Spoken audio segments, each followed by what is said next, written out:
I asked the men on Reddit, what are the main causes of depression for young men? And a lot of men replied, and I'm grateful for all of their input and their opinions. Some people were not close at all, and they were just ranting about random shit, which is typical to find on Reddit. But some people actually had solid advice, and some people were sharing their stories. And this one guy had a story that I felt a lot of people relate to, and so I wanted to make a video dedicated to him and responding to him and his case, but also this is a response to what a lot of young men are going through in life. This guy's response is him answering what is the main causes of depression for young men, and he shares his story, so I'm going to read that. There are 3 parts of his story that I want to focus on, and I will break them down in this video. He says, for me, it's because I don't feel like I fit in anywhere, and I'm lonely. My self-esteem is/was low enough that I didn't see how I could ever succeed in life, that I'm undesirable and a failure that can't be fixed. Most of the time I'm okay and I'm happier with who I am, but damn, does being neurodivergent and socially anxious make things rough, especially when it comes to dating. Too nervous to approach anyone, not attractive enough to have success on dating apps, and too timid, scared, and indecisive, and unconfident to succeed if I were on a date. That's why I'm 30, having only gone on 9 dates and never kissed someone. Feels like I've missed out on life and I'm only becoming less desirable every year. So at some point it becomes, what is the point of staying alive? I'm just coasting through life, not adding anything, not enjoying life, just existing, and unable to change. So there are 3 parts to his response that I want to focus on. There's the first paragraph, the second paragraph, and the third paragraph. So just follow along with me. Before we start to try to fix anything about this guy's life and your life, again and again, I say this over and over again on my channel, but it all starts with your mindset. And reading this guy's response, his first paragraph is, you can just tell he has a terrible mindset. He sounds like an anxious teenager that doesn't know what to do with his life. He's saying that his self-esteem is so low that he can't see how he'll ever succeed in life, and that he's undesirable and a failure that can't be fixed.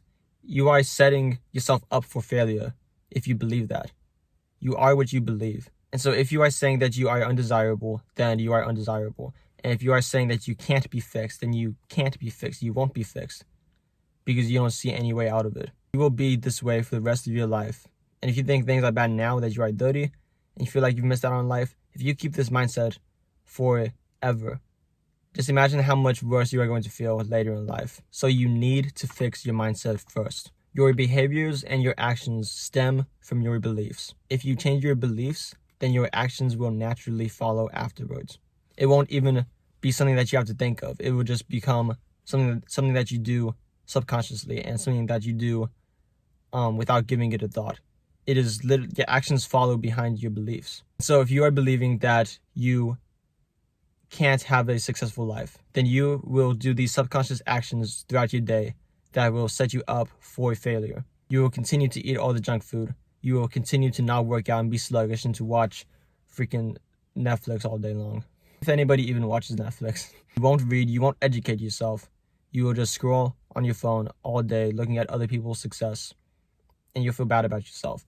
I used to battle depression when I was a teenager, and a lot of people said to just fake it till you make it, which that works in some sense. And sometimes you do have to kill your mind just to try to stay alive. And you can try to do that. If you seriously can't find a way out and you seriously don't think that you have any potential success for the future, I experienced that as well.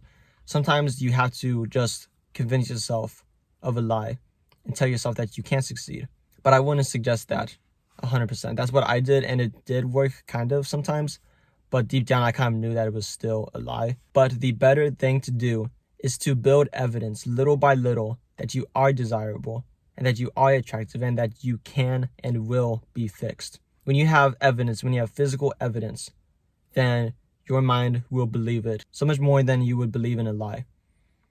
When you have actual proof of things that you actually did in the world, then it will be a lot easier for you to change your mindset than lying to yourself ever would.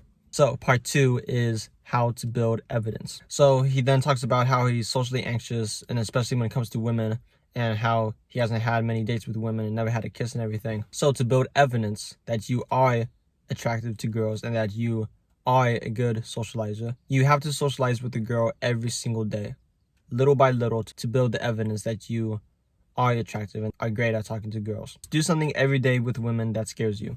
So I don't know where you are at with women, but take it little by little. So if you are too scared to have a full-on conversation with a girl, then all you have to do is just say hi. Just pass by and be like, hi. Do that little by little until that is comfortable for you, and then move on to the next step. Be like, hi, how are you? And then, hi, how are you? What's your name? Hi, how are you? What's your name? Cool.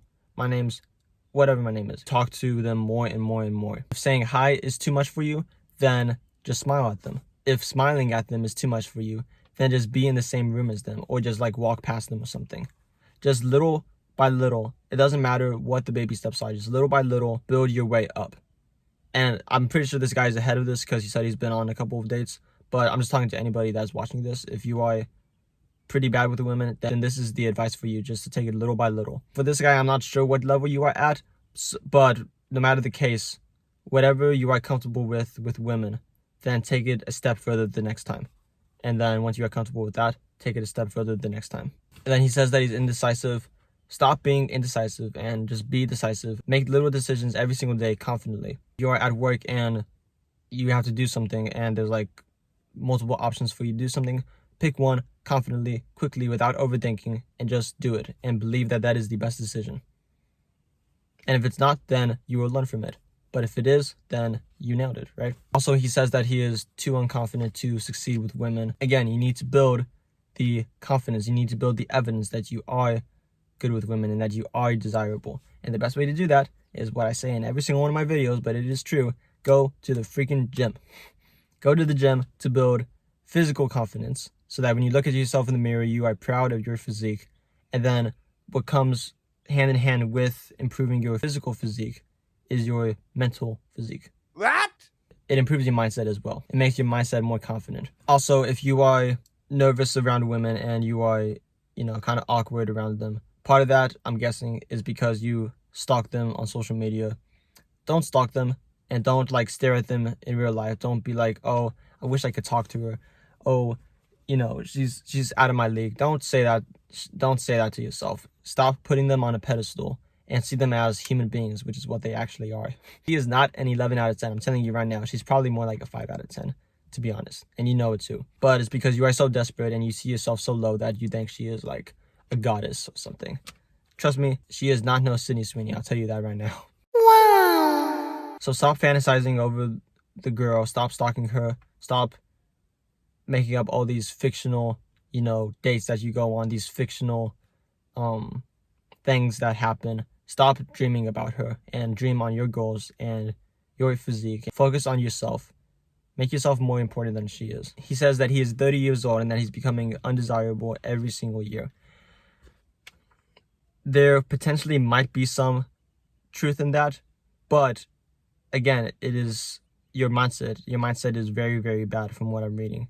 And 30 years old is not as peak of manhood, but you are still in a pretty good part of your life as a man. I think we hit our peak physically and mentally and sexually and everything. I think we hit it at like 27 or 28.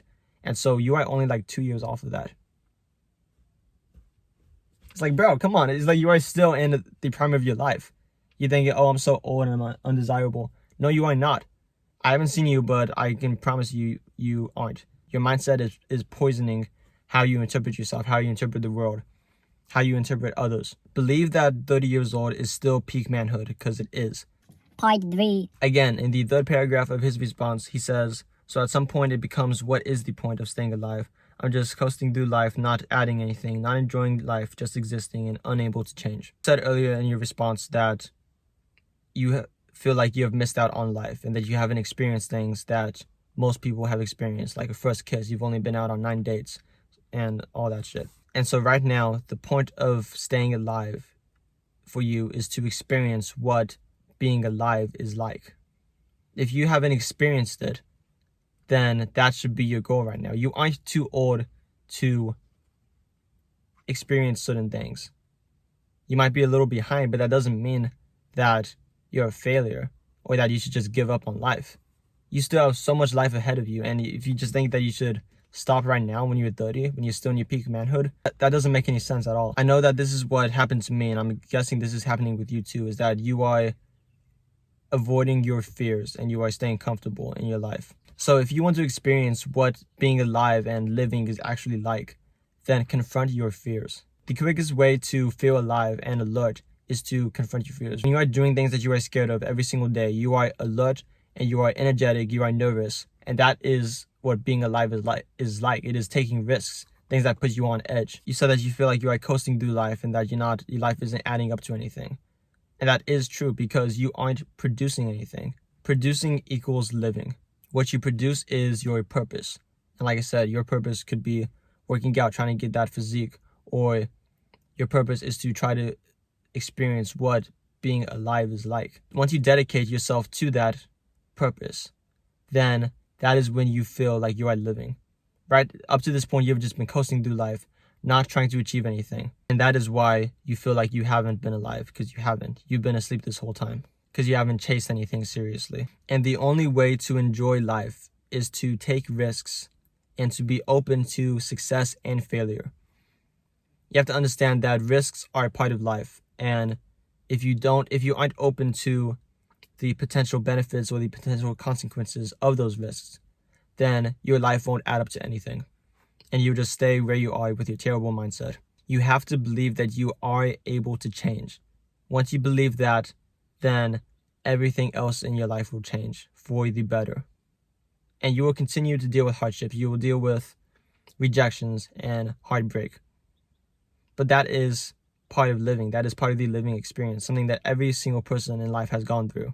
It is a good thing to experience both success and failures with the risks that you take. It is better to experience that than not taking the chance at all and to just stay complacent and to stay where you are with your terrible mindset. Because with that, there is no out. There's no chance of success. There is just failure over and over again. At least when you take a chance and you confront your fears and you take those risks, you are still liable to fail and to fail hard, and it will hurt.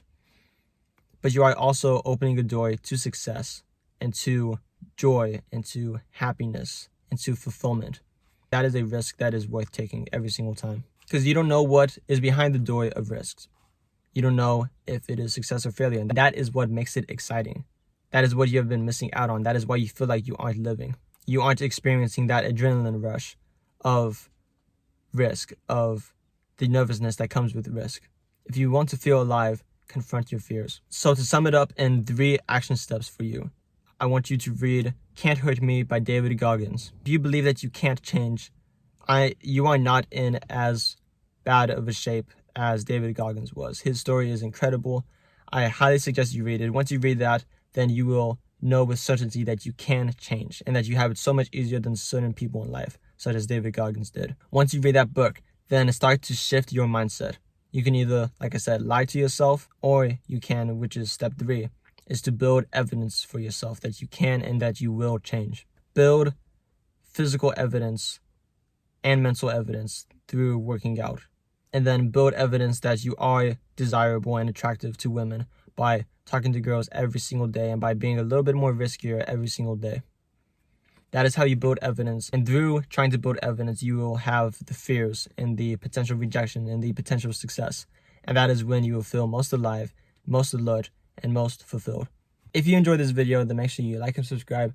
Do all that shit, please, because it helps me. My name is Matthew, and I will see you next time.